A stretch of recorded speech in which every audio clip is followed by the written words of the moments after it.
मैंने कल यानी 30 जून को Sundaram AMC, Sundaram asset management company से अपने लगभग 19 साल के लंबे प्रोफेशनल सफ़र को अलविदा कह दिया, यानी वहाँ से रिटायरमेंट हुआ।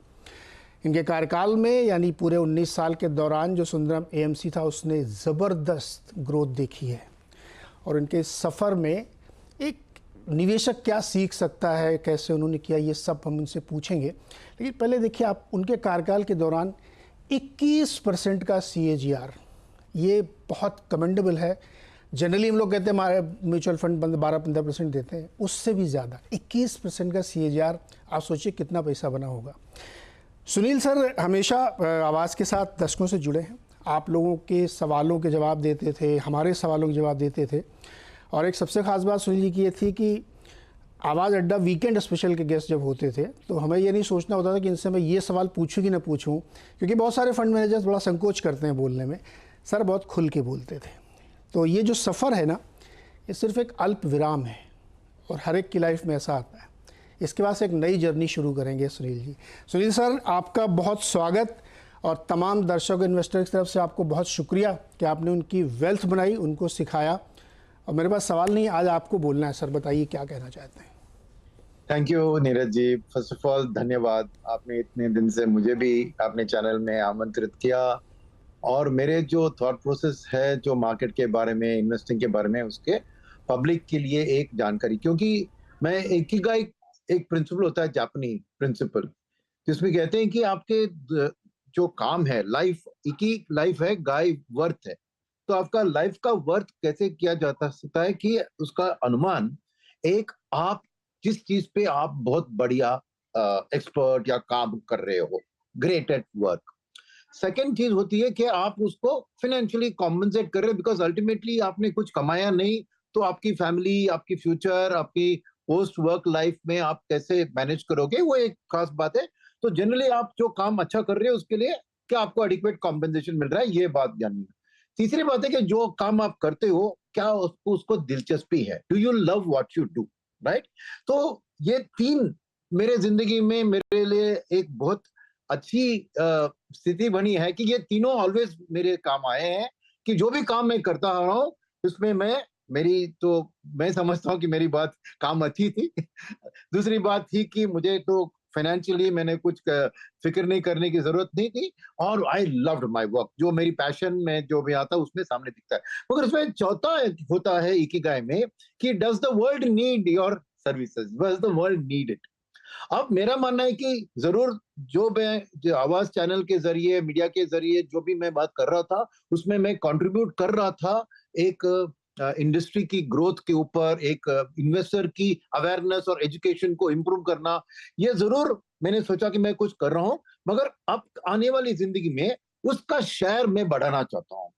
कि यानी industry, mutual fund industry, stock market ने मेरे लिए इतना, मेरे भविष्य को अच्छा किया है, मेरी फैमिली को एक अच्छी जिंदगी दी है, और उसको मैं वापस as a service to society देना चाहता हूं।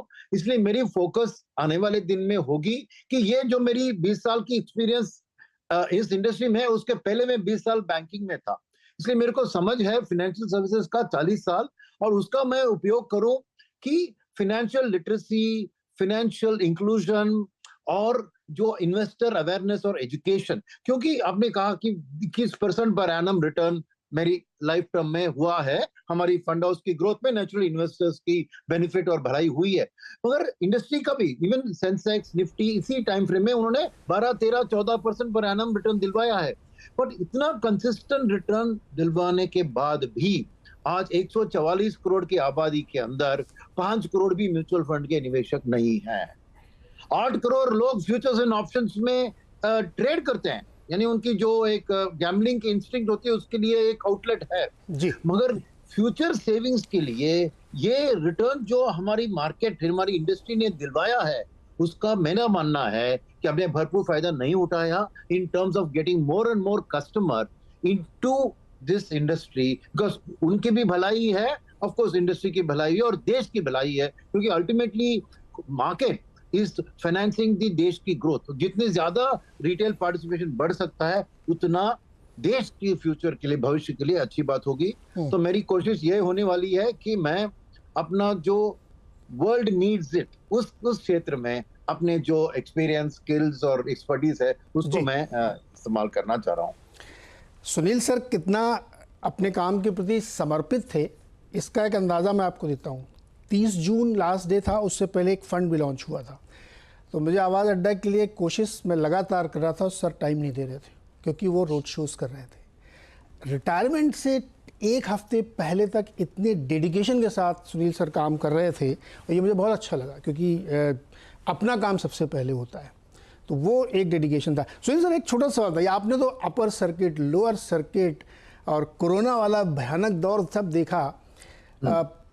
कभी आपको ऐसा लगा बहुत कि फीलिंग्स अलग तरीके से रही हो मार्केट में, जिस समय आपको बहुत डर लगा हो या बहुत स्ट्रेंथ आई हो? कुछ शेयर करिए हमारे दर्शकों के साथ। देखिए, मैं मानता हूँ क्योंकि 20 साल में हमने ये खाली ये वाली कोविड की क्राइसिस छोड़िए, जीएफसी का क्राइसिस जो था, उसके पहले 6 महीने में सेंसेक्स का 14,000 से 21,000, 50% बढ़ा 6 महीने में, और फिर 21,000 से सीधे 8,000, यानी 33% डाउन। तो ये जो फर्स्ट टाइम मैंने एक्सपीरियंस किया था ये वाली जो क्राइसिस, तब जरूर मेरे मन में एक डाउट आई थी, अरे यार ये ऐसा वर्ल्ड के जो फाइनेंशियल क्राइसिस का इंडियन मार्केट में इतना एक हलचल मचा हुआ है, कैसा है। मगर वो एक लर्निंग था, बिकॉज वो 3 साल जब मैंने इंडस्ट्री में ज्वाइन किया था 3 साल ही हुए थे, बट उससे लर्निंग, उसके बाद वाली जो भी झटके आई हैं और जो भी हाई आई है, मुझे फोकस था कि लॉन्ग टर्म निवेशक के लिए हर शॉर्ट टर्म करेक्शन एक खरीदने का मौका रहता है। प्रॉब्लम क्या होता है कि लोग स्टॉक को चुन के खरीदते हैं, वो स्टॉक जो गिरते हैं शायद वो बढ़ते नहीं है, इसलिए वो फायदा नहीं उठा पाते हैं। वहीं पे मुझे डाइवर्सिफिकेशन का जो खास चीज है, एक्सपर्टीज का खास चीज वो सामने आया कि अगर हम डाइवर्सिफाइड पोर्टफोलियो में निवेश करते हैं तो हर करेक्शन में आपको फायदा ही फायदा होता है। और खुशी की बात यह है कि तब से लेकर आज तक जो एसआईपी के जरिए जो बढ़त हुई है हमारी इंडस्ट्री ने जो किया है, वो ऑटोमेटिकली ये रुपी कॉस्ट एवरेजिंग, यानी हर करेक्शन में ज्यादा यूनिट खरीदना, एक बहुत बहुत बढ़िया काम हमने किया है कि देश के व्यक्तियों को जो निवेश करना चाह रहे हैं उनको इस अप एंड डाउन जर्नी के अंदर एक स्मूदर रास्ता, तो मैं कहूंगा कि ये आगे बढ़ाना चाहिए। और मेरी बड़ी लर्निंग यही हुई है कि जब मैं एफआईएस को स्टडी कर रहा हूँ, राइट, मैं देखता हूँ कि हेज फंड्स ना वो बहुत हॉट ट्रिगर होते हैं, देखते हैं कि तेल का दाम बढ़ता है तो पैसा निकलते हैं फिर डालते हैं, पर सॉवरेन वेल्थ फंड और बाहर के पेंशन और इंश्योरेंस फंड, उनको मैंने ट्रैक किया तो हर बार जब इंडियन मार्केट में करेक्शन आया है किसी भी वजह से उन्होंने खरीदारी की है कंसिस्टेंटली।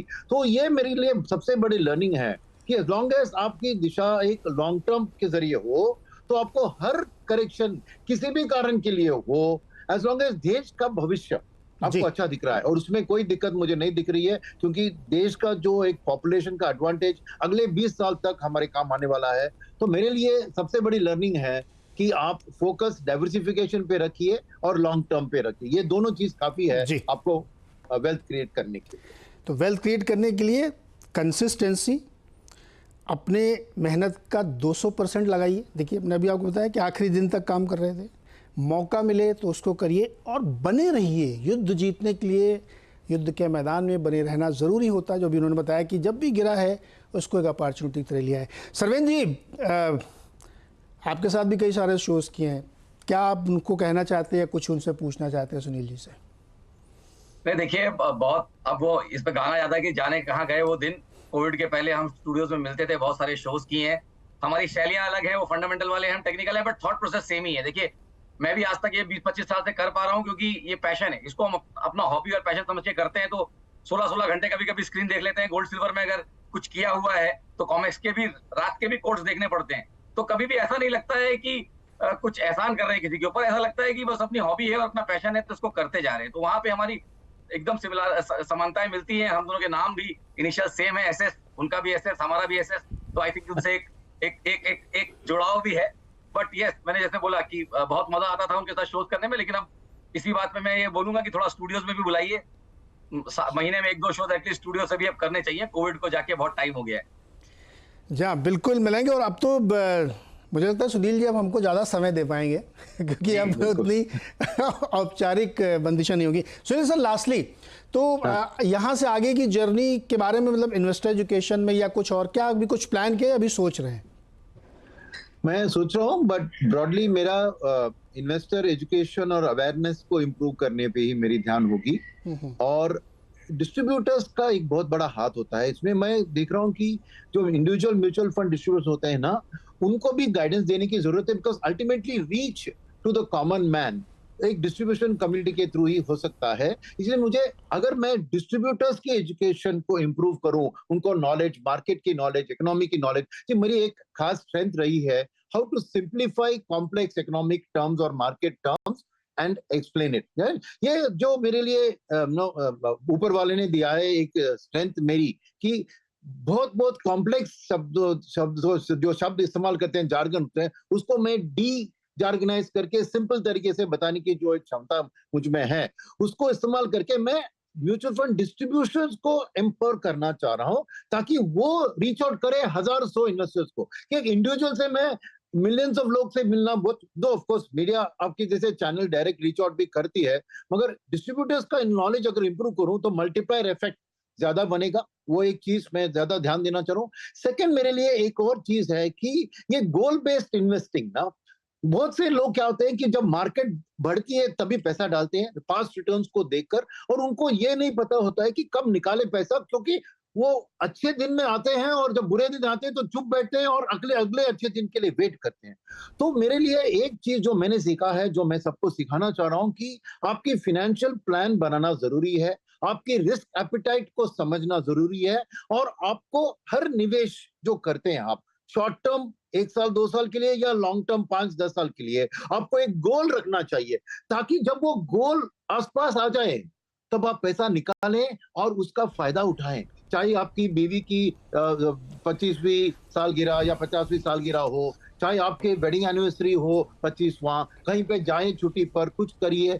तो वो जो मार्केट जब अच्छी करती है ना, उसका पेपर में एनएवी के इंप्रूवमेंट, स्टॉक प्राइस के इंप्रूवमेंट से सब खुश होते हैं और नाराज भी हो जाते हैं। अगर उसको बाहर निकाल के एक वेल्थ क्रिएशन का रियल इंपैक्ट आप उसको महसूस करें, तो ये लोगों को सिखाना कि भैया मार्केट इज अ टूल जी टू इम्प्रूव योर लाइफ, मगर वो इम्प्रूवमेंट आप जस्ट स्टॉक मार्केट की वैल्यू अप्रिसिएशन से अपना खुशी या गम की सिचुएशन में मत चाहिए।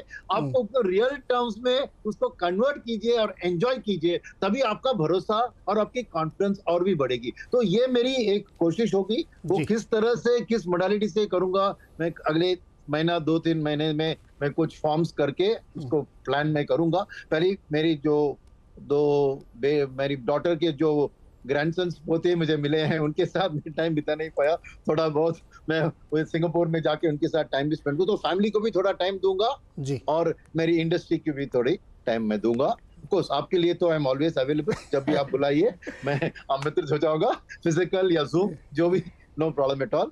मैंने आपको मना किया पिछले महीने में, उसे मेरी मौत नाराज हूं मैं उसके कारण, मगर फ्यूचर में ऐसा मैं मौका नहीं आने दूंगा। सर मुझे जब भी हमको हमारी जो गेस्ट कोऑर्डिनेशन टीम बताती थी तो मुझे अच्छा लगता था कि आप काम के लिए बिजी हैं और आपका रोड शो चल रहा है, तो वो ज़्यादा ज़रूरी है और ये बहुत अच्छी बात है। यही तो मैंने कहा, ये लर्निंग है कि आप जिस काम को कर रहे हैं उसमें 200% अपना दे रहे हैं आखिरी दिन तक, ये इसकी बड़ी लर्निंग है। सर हमने इस पूरी बातचीत का नाम दिया है सुनील सुब्रमण्यम, न टायर्ड न रिटायर्ड। तो मैं चाहता हूँ सर कि आप अपने जो 20, 25, 30 सालों का एक्सपीरियंस है ना, इसमें सर एक किताब लिखिए आप, मज़ा आएगा, बहुत अच्छा लगेगा। अपनी लर्निंग्स को इसी नाम से डाल दीजिए, न टायर्ड न रिटायर्ड।